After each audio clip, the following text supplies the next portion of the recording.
एक बार फिर से स्वागत है आप सभी का पंडित मिथिलेश बाबा के इस वैदिक यूट्यूब चैनल में। इस वीडियो में पंडित मिथिलेश बाबा आप सभी को बहुत ही मीठा भजन सुनाएंगे। आइए सुनते हैं। हमारे यहाँ जो हमारे तत्कालीन मठाधीश हैं श्रद्धेय रामाधार जी महाराज, जो बहुत अच्छे साधक हैं। 4 लिटरेचर इनको आता है, हिंदी, अंग्रेजी, संस्कृत और उर्दू। जो प्रवचन ये हिंदी में बोलेंगे उसी प्रवचन को संस्कृत में ट्रांसलेट कर सकते हैं, अंग्रेजी में ट्रांसलेट कर सकते हैं और उर्दू में भी बता सकते हैं। वैदिक तो नहीं है लेकिन बहुत अच्छे साधक हैं। इनके जीवन की एक कथा है कि जब इनकी माँ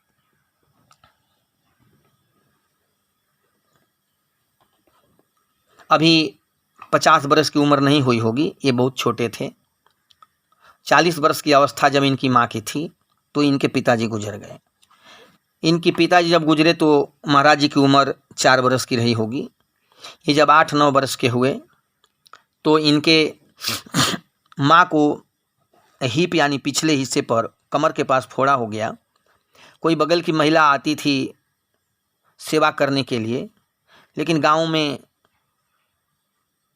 झाड़ फूंक और सुखैती का ज़्यादा महत्व रहता है, तो गांव वालों ने कह दिया कि इनके घर भूत है, इसलिए वो महिला आना बंद कर दी। इनकी उम्र 8 वर्ष थी।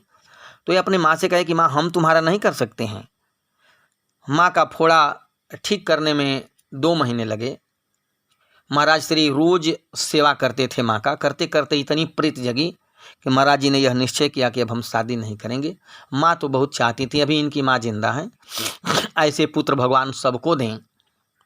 महाराज श्री ने माँ के लिए ही शादी नहीं किया और यह संदेश दिया समाज को कि आज तमाम हमारी माताएं बहनें जो उपेक्षित हैं, जिनकी सेवा नहीं हो पा रही है, जिनको समय से भोजन नहीं मिल रहा है, उनके परिवार के ऊपर ये करारा तमाचा है महाराज जी का कि आज महाराज जी अपने माँ के सुख के लिए इन्होंने कहा कि हे माँ, यदि हम शादी करेंगे तो हो सकता कि पत्नी बच्चों में उलझ जाएं, तो तुम्हारी सेवा नहीं करेंगे मैया। इसलिए इन्होंने शादी नहीं किया और आज भी अपने माँ को जितना दिन रहते हैं, ये अब भी इसी उम्र में भी 75 वर्ष के आसपास इनकी उम्र हो रही, अभी भी इस उम्र में इनकी माँ अभी जिंदा है और माँ को कंधे पर बैठाकर पर डे झूसी से प्रयाग ले जाते नहलाने के लिए और गाया करते, याद पार हो कैसे पोसली महतारी, माई का करनिया दिल बिसारी,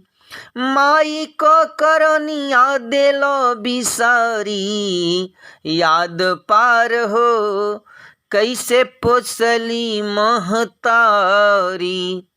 एक बार महाराज जी अपनी माँ को नहला के लेके आ रहे थे, तो ये अपने माँ से पूछते रहते हैं कि माँ क्या चाहिए तुमको।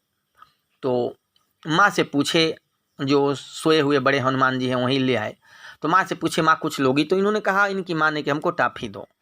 तो टॉफ़ी खरीदने के लिए माँ को बैठा दिए और टॉफ़ी खरीदने के लिए गए। तब तक उधर से एक साधु आ रहे थे। इनकी माँ ऐसे गिरी और इनकी माँ की पैर से उस साधु का कमंडल लगा और कमंडल बहुत दूर जाके गिरा। तो साधु कहा कि नरक कुंडी, तुमने क्यों लात लगाया। तब तक महाराज जी उधर से आ रहे थे, पकड़ लिए साधु बाबा को और पूछे कि बताओ मेरी माँ को नरक कुंडी क्यों कहे हो। यदि हमारी माँ नरक कुंडी है तो तुम्हारी माँ कहाँ है। तो मेरी माँ नरक कुंडी तो कहाँ से आई साधु की मुंडी। यदि मेरी माँ नरक कुंडी है तो साधु तुम कहाँ से पैदा हुए। यदि ब्रह्म भी आता है बंधुओं इस जगत में तो माँ के गोद का सहारा लेता है।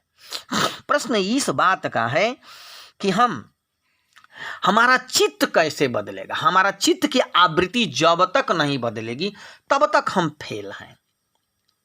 हमारी चित्त की आवृत्ति बदल ही नहीं रही है। चित्र और चरित्र दोनों बदलना पड़ेगा। चित्त नहीं बदलेगा तो चरित्र बदल नहीं सकता। जैसे भोजन आवश्यकता है वैसे भजन भी आवश्यकता है।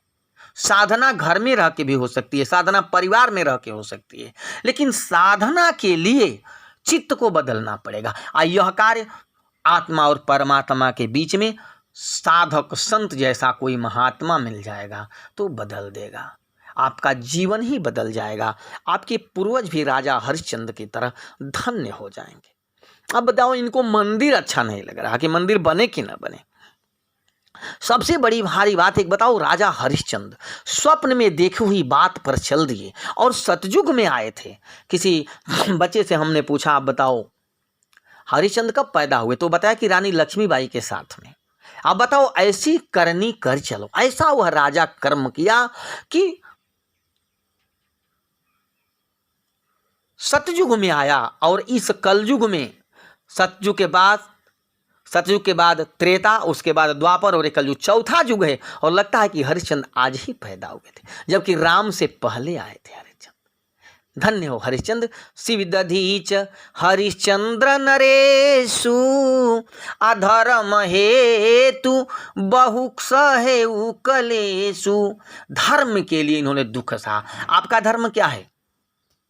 भरपेट भोजन, दूसरे का लूटना, दूसरे की निंदा करना, दूसरे की चुगली करना, दूसरे को परेशान करना, आपका यह धर्म है? यह धर्म नहीं है बंधुओं।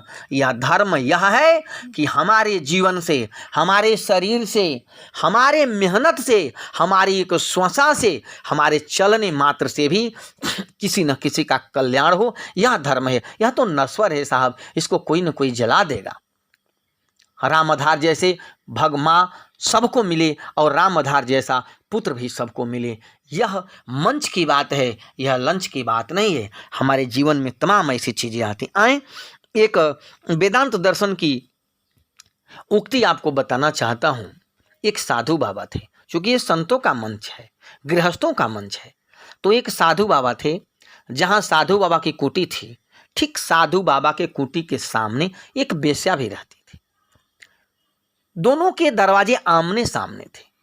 जब साधु बाबा के कुटी में घंटी बजती थी तो वेश्या दरवाजे पर बैठ के रोती थी। समझ में आ रहा है? जब वेश्या के घर मुजरा होता था तो साधु बाबा दरवाजे पर बैठ के रोते थे। यह परडे की कहानी थी। ऐसे जीवन बीता, समय बीता। कुछ लोग वेश्या के पास भी आते थे और कुछ लोग साधु बाबा के पास भी आते थे और कुछ लोग दोनों जगह आते जाते थे। दैव संजोगवश दोनों की मौत एक साथ हो गई। बोलिए राधा कृष्ण भगवान की जय। हर हर महादेव। दैव संजोगवश दोनों की मौत एक साथ हो गई। दोनों को जमदूत आके पकड़ ली। जब जमदूत कुछ दूर ले गए तो देवदूत आए और देवदूतों ने वेश्या की आत्मा को पकड़ लिया। बाबा कलन क्या है सुना, ये गड़बड़ सड़बड़ कैला से इहे जाई। हम जिंदगी पर घंटी बजलनी, दाढ़ी रखनी, टीका कैली, चिरकी रखनी, हम के नरक में ले जीवा जा।